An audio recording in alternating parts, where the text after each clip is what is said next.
آج کا جو ہمارا موضوع ہے وہ ہے چیک کا ڈسآنر ہونا۔ اس موضوع کے تحت ہم دیکھیں گے کہ چیک کا ڈسآنر ہونا کیا ہے اور کون سی سیکشن آف لا اس چیک کے ڈسآنر ہونے کو ڈیل کرتی ہے، اس کے انگریڈینٹس کیا ہیں، چیک کی کون کون سی اقسام ہیں جو اس سیکشن آف لا کے تحت آتی ہیں، اور چیک کی کون کون سی اقسام ہیں جو اس سیکشن میں نہیں آتی ہیں، اور اس سیکشن کے تحت اس میں جو سزائیں دی گئی ہیں چیک کے ڈسآنر ہونے کے بارے میں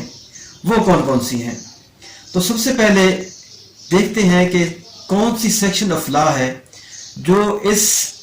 چیک کے ڈسآنر ہونے کو ڈیل کرتی ہے۔ تو یہ پاکستان پینل کوڈ کی سیکشن 489F ہے۔ سیکشن 489F چیک کے ڈسآنر ہونے کو ڈیل کرتی ہے۔ اب اس کے انگریڈینٹس کیا ہیں، اس کی بے ریڈنگ کریں گے تو پتہ چلے گا کہ یہ کہتی کیا ہے کہ چیک کا ڈسآنر ہونا کیا ہے۔ تو آج دیکھتے ہیں، اس کی ریڈنگ کریں تو بات سمجھ آتی ہے کہ whoever dishonestly issues a check towards repayment of a loan or fulfillment of an obligation and which is dishonored on presentation۔ اب اس قانون کی اگر ہم وضاحت میں جائیں اور اس کی وضاحت کریں، اس کو ایکسپریس کریں، تو یہاں سے جو باتیں سمجھ آتی ہیں وہ کیا ہے کہ اس کے جو انگریڈینٹس ہیں وہ کیا ہیں۔ کہ سب سے پہلا جو اس کا انگریڈینٹ ہے وہ یہ ہے کہ ایک چیک ایشو ہو، کوئی شخص ایک چیک ایشو کرے، اور وہ کون سا چیک ایشو کرے، کس نوعیت کا جو چیک ہے وہ ایشو کرے۔ تو وہ چیک جو ہے سب سے پہلے جو چیک ایشو کرنے والا ہے اس کی نیت دیکھنا پڑے گی۔ تو یہ سیکشن آف لا کہتی ہے کہ ایسا شخص جو چیک ایشو کرے لیکن وہ ڈسہونیسٹلی انٹینشن کے ساتھ، جس کی نیت بد ہو، بدنیتی کے ساتھ وہ چیک ایشو کرے۔ بڑی وضاحت کے ساتھ یہاں پہ کہا گیا کہ چیک ایشو کرے لیکن ڈسہونیسٹلی چیک ایشو کرے۔ اور کیوں چیک ایشو کرے، اس چیک کے ایشو نس کا جو مقصد یا پرپز ہے وہ کیا ہے۔ تو وہ جو اس کا جو پرپز ہے وہ یہ ہے کہ to re pay a loan, کسی قرض کی ادائیگی کے لیے۔ ایک شخص اگر کسی دوسرے کو قرض دے اور جب وہ قرض واپس دوسرا شخص کر رہا ہو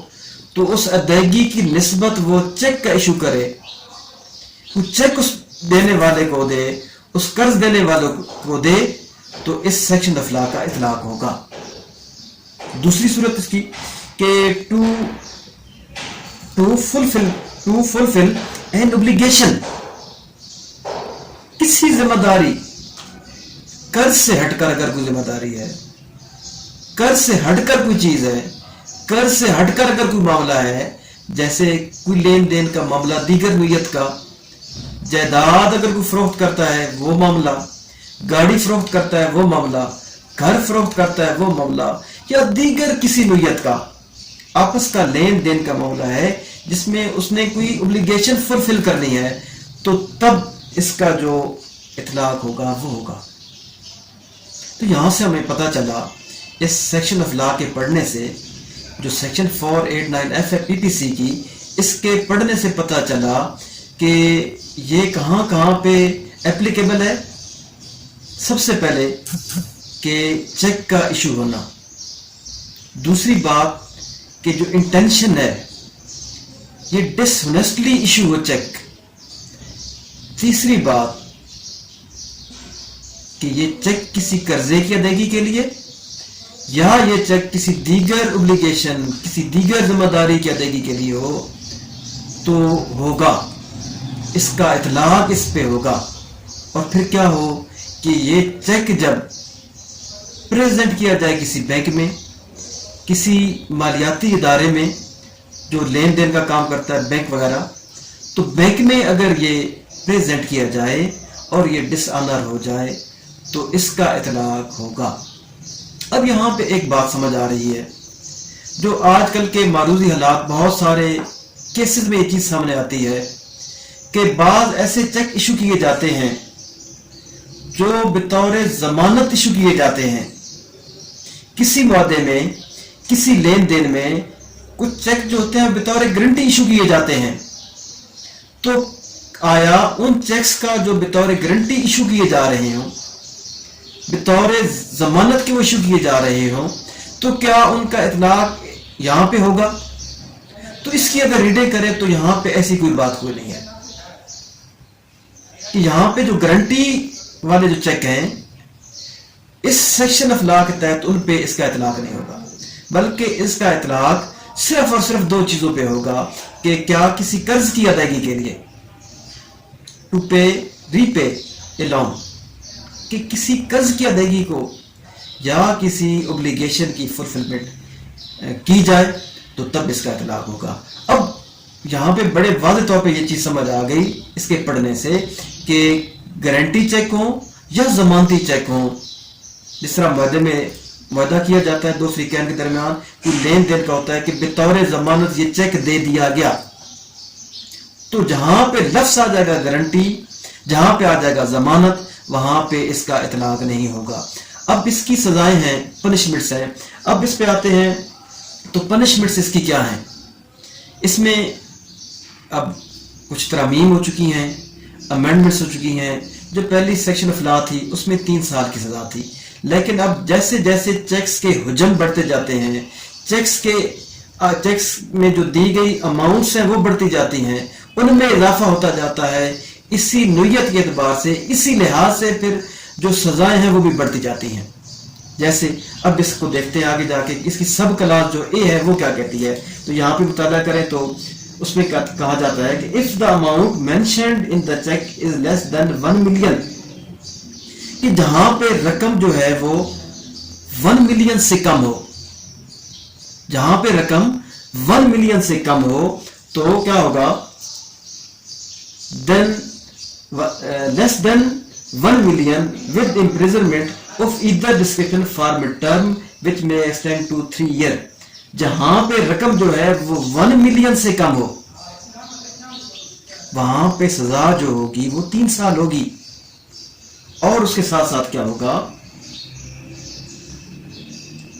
اور with fine، اور اس پہ جرمانہ بھی ہوگا، which shall not be less than the double of amount mentioned in the check or with both، کہ اس پہ جرمانہ بھی ہوگا۔ جرمانہ کتنا ہوگا؟ جرمانہ اتنا ہوگا کہ جتنی رقم اس چیک پہ مینشن کی گئی ہے اس کا ڈبل ہوگا۔ یعنی اگر 1 ملین سے اس میں سب کلاس میں کہا گیا کہ لیس دین اماؤنٹ ہو، 1 ملین سے جو چیک دیا گیا ہے اس کی اماؤنٹ 1 ملین سے کم ہو تو 3 سال کی سزا ہوگی، اس پہ جرمانہ بھی ہوگا، یہاں جرمانہ بھی ہوگا، اور جرمانہ کتنا ہوگا کہ جتنی اس چیک پہ رقم لکھ دی گئی ہے۔ اب فرض کریں اس پہ رقم جو ہے ₹1,00,000 لکھ دی گئی ہے تو لاکھ کا 2 لاکھ ہو جائے گا، ڈبل ہو جائے گا، 3 لاکھ ہے 6 لاکھ ہو جائے گی۔ یعنی جہاں پہ اماؤنٹ 1 ملین سے کم ہو، یعنی 10 لاکھ سے کم ہو، وہاں پہ سزا جو ہوگی وہ 3 سال ہوگی۔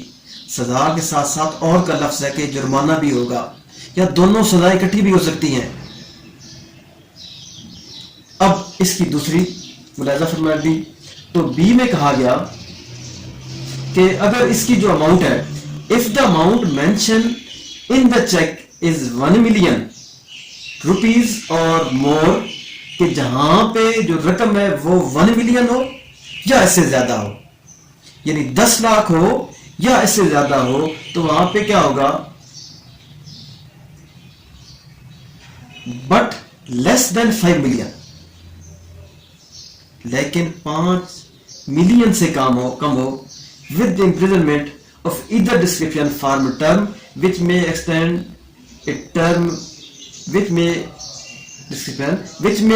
to 5 years، وہاں پہ سزا جو ہوگی وہ 5 سال ہوگی، وہاں پہ سزا جو ہوگی وہ کتنی ہوگی،